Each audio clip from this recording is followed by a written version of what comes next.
Today we're going to be revisiting the Seattle years, from lunch at the bridge to breakfast in America. Alan, how are you, mate?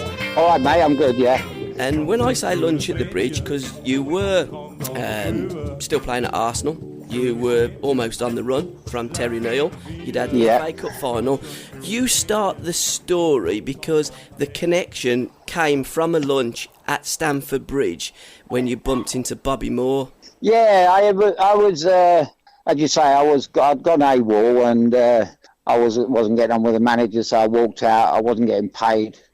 My missus had to go out to work to get some money. He worked in a restaurant. No, I was just getting by. And Christine Matthews at Stamford Bridge offered me, she said, we've got a spare box at the bridge. Would you like to run it? And I went, yeah, lovely, social. That's my kind of game. So I was there one day at a match, and I walked out at half time and to go to the gents, and I bumped into Bobby Moore, and I said, look, Bob, come in the box. And the boys I was with Dennis Waterman was in the box with me, and a couple of other pals, and I said, the boys, I'd love to see you, come in and have a beer with me.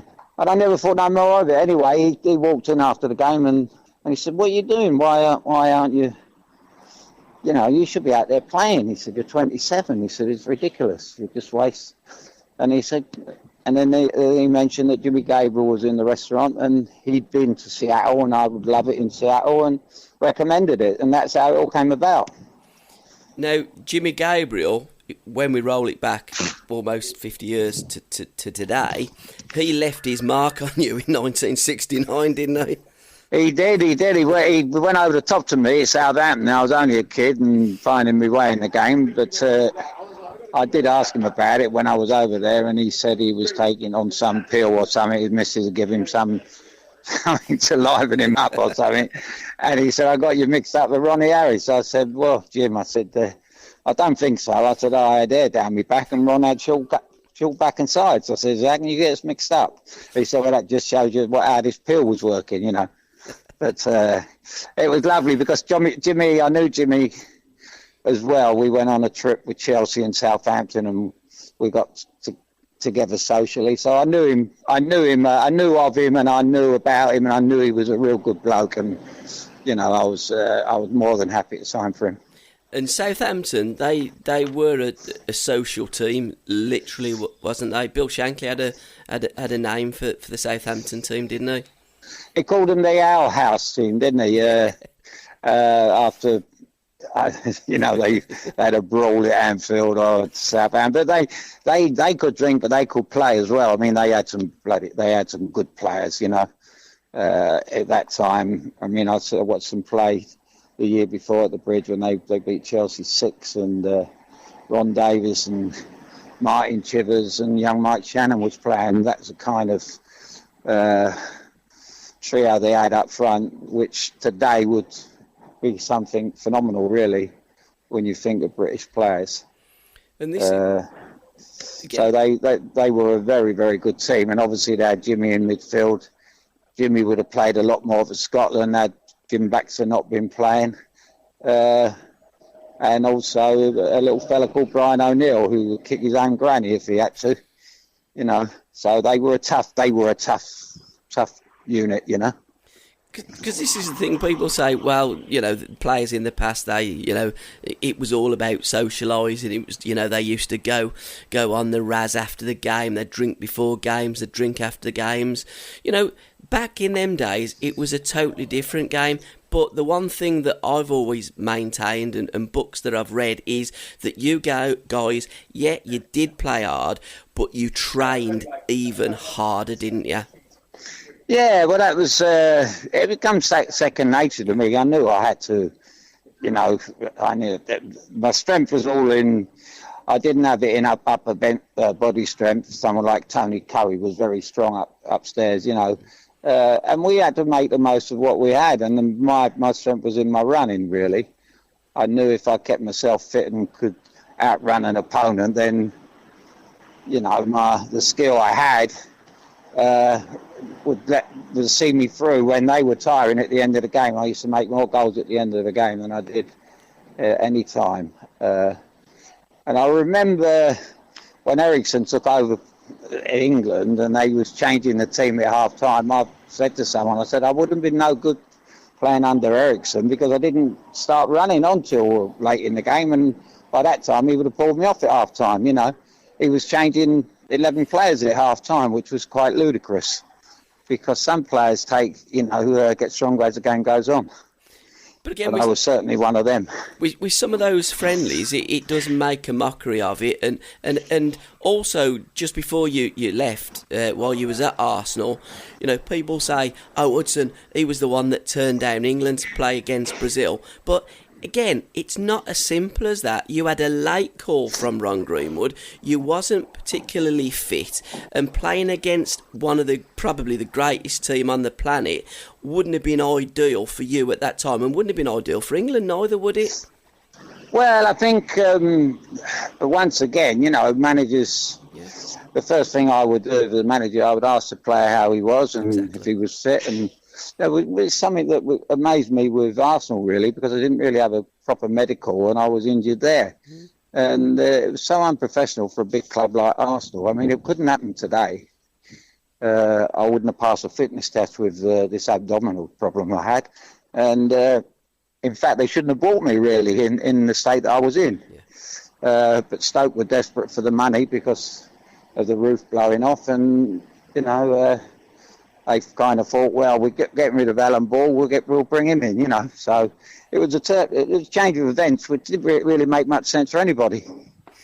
And you had the call on the Friday while you were out socialising, and you know, so you had no time to even prepare for the game against Brazil as well. So in essence, there's no way that you could have actually joined up with England and made a difference for either you, Alan Hudson, or England against Brazil. It was ridiculous, and it was a late call up because somebody got injured. So you wasn't already in Greenwood's plans.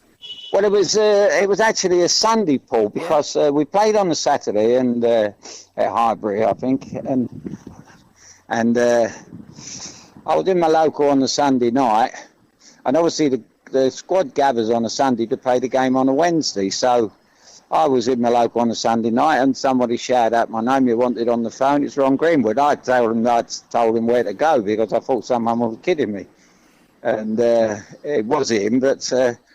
He should have asked me, really, on the phone, you know, if I was fit and everything else. And, I mean, you don't want to pick a player who's not in the right frame of mind anyway. Yeah. But I don't really know what the situation was with Ron. But as I say, I didn't know him. So I couldn't really be... I was very, very honest and frank with him and said, with the greatest respect, I'm not in... the right frame of mind to play. I'm still carrying a bit of an injury, and I don't really want to be anyone's substitute kind of thing, you know. And he accepted that, and it was fine. But the terrible thing was, I see him years later at Upton Park when I used to go over there, and I went to speak to him. But he was, I think he had the you know, he was losing the plot a little bit, you know. Was sad, which was very sad. So I couldn't really put my case across to him, you know. Mm. Now, you're leaving Arsenal. You've had the call from Jimmy Gabriel. You're getting ready to fly out to the Great Northwest, the city that makes the Boeing aircraft. Did you have any offers from any English clubs, given the fact that you, at the time, were certainly in the top three performing midfield players, and you were only 27, so you were coming into the prime of your career? No, I did have one. Strange, it's quite strange, really, when I left Chelsea to go to Stoke. That only one club come in for me, and when I went Stoke to Arsenal, I didn't even know I was leaving then, and Arsenal come in for me. Jimmy Robertson called me out of the blue and said you're leaving. I didn't know about that, so... And then nobody wanted me when I was leaving Arsenal, but I could quite understand that in a way because I walked out on the club. But Arsenal were stupid, really, because they were you know, they should have kind of let people know that there was no trouble. I weren't a troublemaker, but instead of that, they kind of let it know that I'd gone AWOL. So who's going to buy a player who walks out on a football club? No one really. But that's like when I was having trouble at Chelsea. People like Waddington can understand that. Yeah. And Jimmy Gabriel was in that mould. You know, he could understand. I sat with him and I told him why I'd walked out on Arsenal, and he said, "Well, I don't blame you." Yeah. So he signed me. He was delighted with signing me. He got me for, you know, half the money that Arsenal paid for me was cut down price. So everyone was happy, really. And what was it like going out there?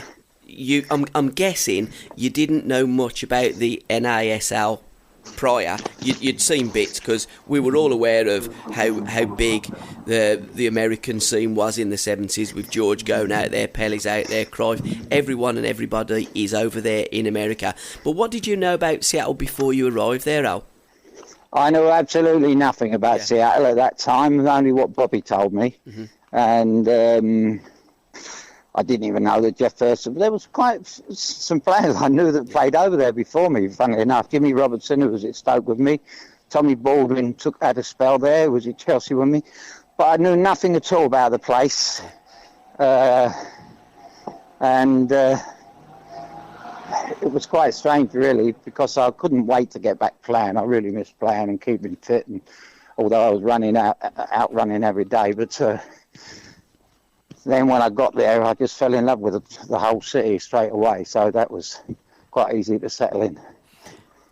How different was Seattle when you first arrived by looking at your surroundings, you knew accommodation, compared to what you'd been used to at Stoke and in London as well?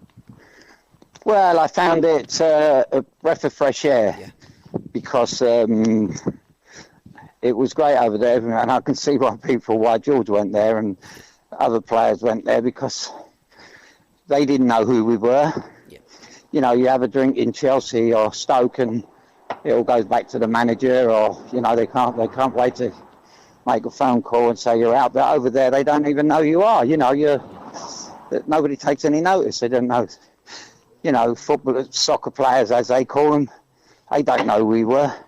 I was a captain of Seattle and nobody knew me, so it was great. And I just used to socialise with them as if I was just one of them, really. Yeah. So it was really nice not to have to worry about going into training next day and someone to grass you up, you know.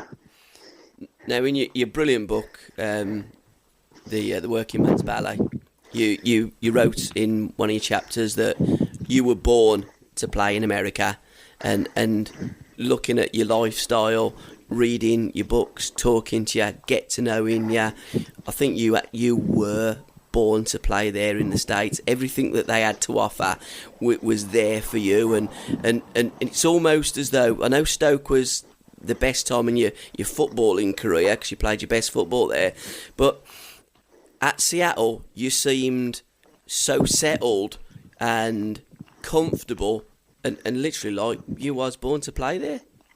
Yeah, well, I think I was born to live life to the full, and there's no better place in the world to do that than in America. Mm-hmm. And I just loved the city, and I loved my favourite was going away to play four games in 10 days and going on an away trip to New York and Tampa, Fort Lauderdale, Washington, you know, playing against all the other great players. And it was basically a working man's holiday. Yeah. Only you could, you know, I really did keep myself fit. So, and I had to be a little bit more of an example because of the way I lived, and I was the first player really to sign a long contract over there, because those were the days when people only used to go there at the end of the season on a kind of a loan deal, you know. Yeah. So I was their first long time signing, really. And you had a nice little house. I'm guessing throughout your career you met many barmen, but you literally lived next to the barmans in Seattle, didn't you? Yes, I went to post a letter one day. Went up to see if I had any mail in my little pigeonhole, and then next door to me, I see the name Barman there, and I thought, well, it was meant to be. So, and I became great friends with them. They were from California, we were from London, so we had a lot to talk about. We had parties at my house, and they were always invited. Whereas in London, they tried to close me down. Yeah. They'd phone the police and say, he's having another one of his parties. But that weren't the way in America, because America is a very social country. Now, did you just have the one house in America? Was that the one in the hills of Bellevue? Yes, I had that. Then I bought a smaller one in Tampa Bay, where I went down and fell in love with when I played there. And that was but that was a lot cheaper. That wasn't to live in. That was just to go down, because I just loved the place and thought it would be nice to stay there, on holidays. Now, your debut for Seattle, what was it like? Who did you play against? And was you quarter-zoned before that first game that you played there? The first game, strangely enough, was against Tulsa. It was against Alan Hinton's team. Okay. He was manager of Tulsa, I believe.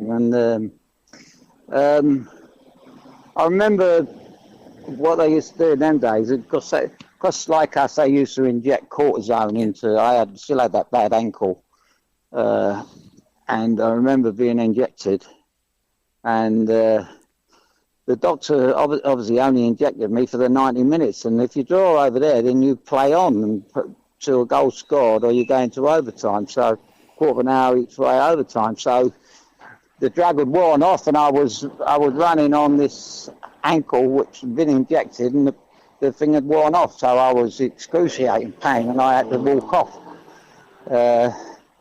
So that was a bit of my first match was a little bit like the Southampton one, although losing 5-0, a bit of a disaster, because I really wanted to show my worth and didn't get the chance to.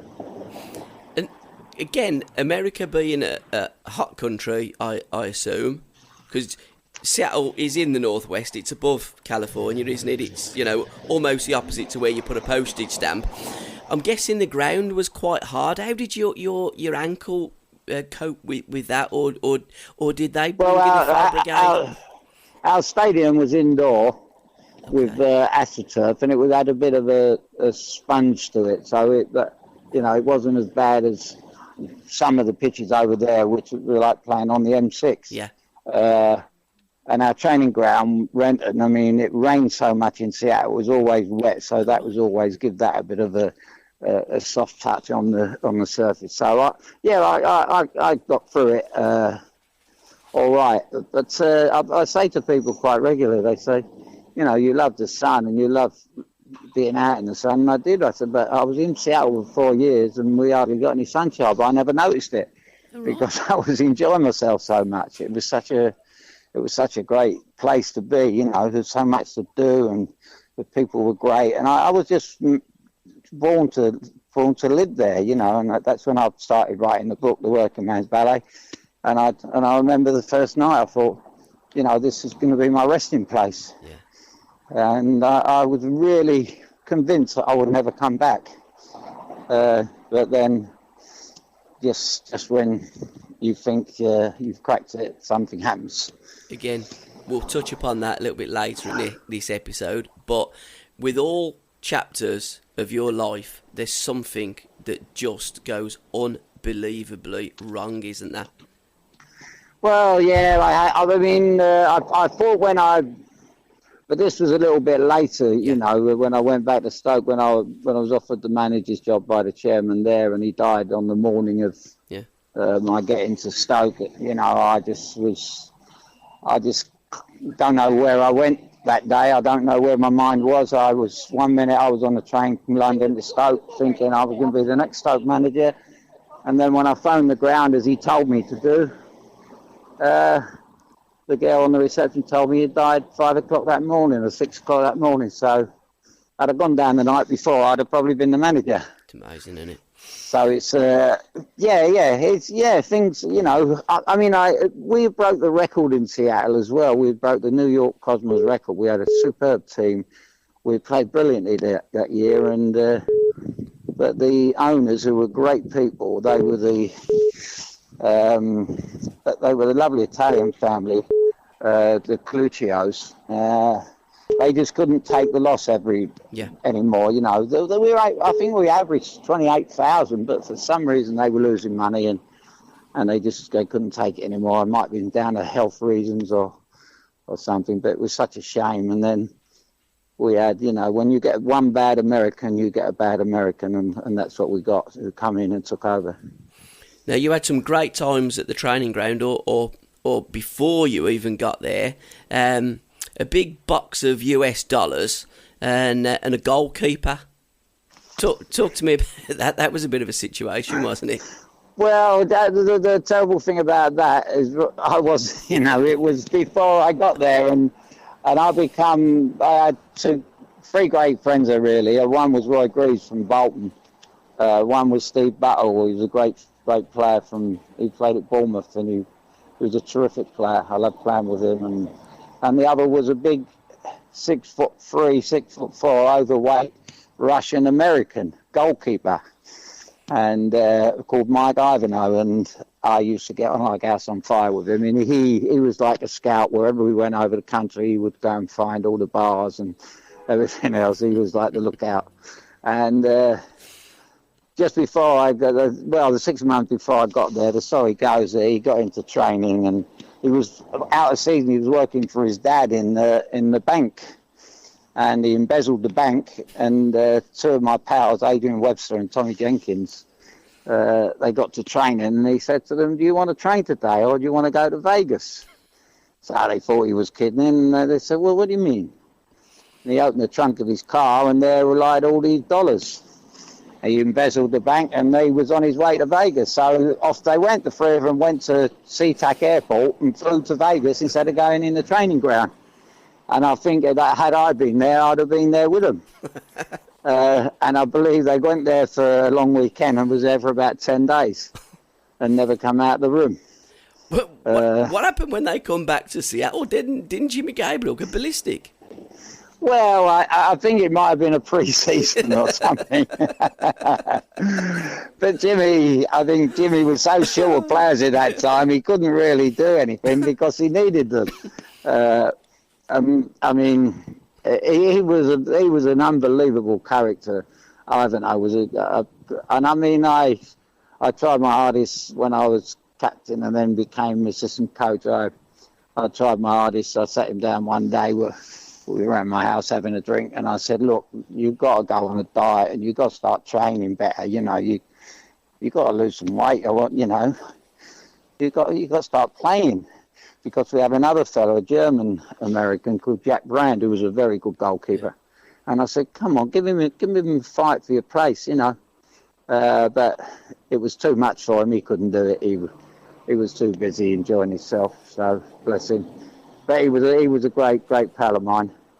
But I did miss out on the Vegas trip, and I've never wished to go there with anyone else but him. So I wouldn't bother.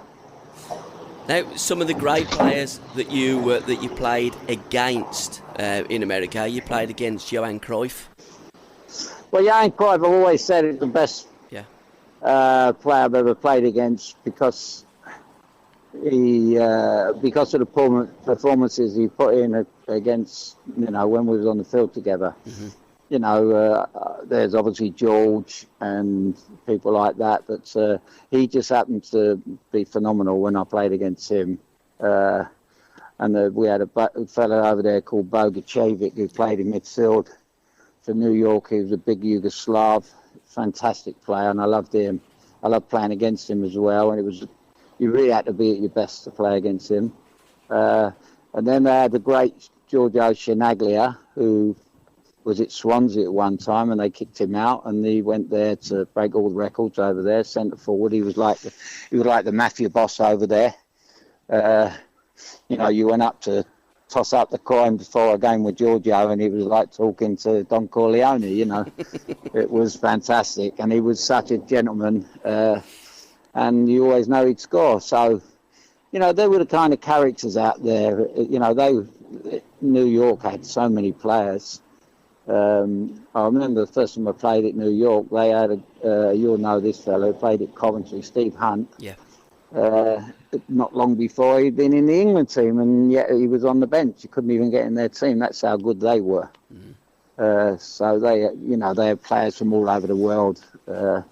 I couldn't name them. I think they had 3 World Cup finalists in their team when I first played there.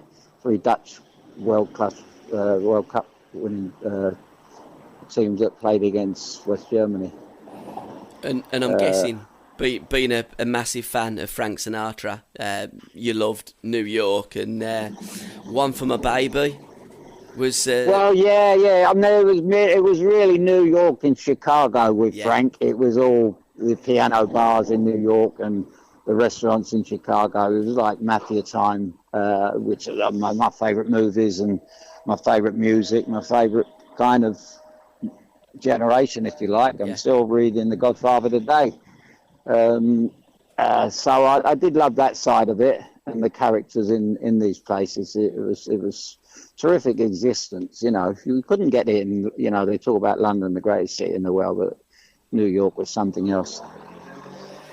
And the actual stadiums in the NASL, because they're all franchises over there, wasn't they? And you looked at that game and you thought, it's got to kick off with all these stars that are playing in America, and for some reason it didn't. And then a few years after you left, it pretty much folded, and it's the Major League Soccer now, isn't it? It is a different it's the same format, but it's a different league, isn't it?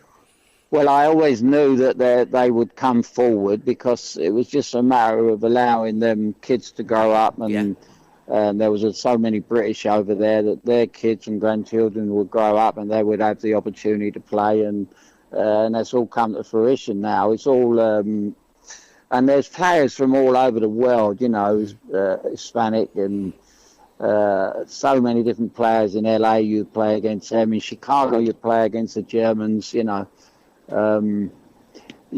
was just a certainty that it was going to happen one day, and that has come true now. But going back to when you were there, was you surprised, Al, when it actually pretty much folded football there in America? Well, I wasn't. Yeah. When I left, it was still going pretty strong when I left. I mean, I left in a blur, really, because I was in kind of shock. But there was still a future in the NASL. So and really, when I come back to play, and I was busy trying to get another club back here, and then I kind of forgot about it over there. And I did tell the truth, Paul. I couldn't even tell you when it folded and how it folded and why. It was just there was too many owners going over there who were pretenders, really. I think one was the geezer that used to be in charge of Portsmouth. He was one of the big owners over there. They used to make out they had all this money, and the next thing you know, they weren't paying their bills, and Tampa Bay weren't paying their bills and weren't paying the wages and things like that. So it had to come to an end. But now they're doing it on a professional basis. Talk to me about the Waterfront Hotel. Did Pelly really catch a shark from his bedroom window? This is what I was told. Yeah. Only he could do it. Well, Mike Ivanhoe could do it, I would think. But we stayed down on the Waterside Hotel when our first trip there, and it was known for Pele staying with New York Cosmos and catching a shark out the window. So you can take that as it is. There was no pictures of it. Yeah. But I can only say if anyone was going to catch a shark, it would be him. And Sean Caden said, "Hi guys, awesome to have you back on. Best regards, Al. What an era in the NASL it was in the 70s, and the goal from George Best was probably the best ever." What's your take on that, Al? Yeah, I remember the first time I watched that, and George wasn't having, they never really see the best of George Best, but they just see sprinkle of him really there. I think he beat about 6 players inside about 10 yards and scored. I mean, they'd never see American soccer fans, even English fans. I mean, I still listen to Stoke fans saying about George scored a goal at the Victoria Ground one day where he beat 4 defenders in the round about the penalty area and 6-yard box and put it past Bank. And to listen to the rest of this podcast, head on over to www.patreon.com/SRB Media. Thank you.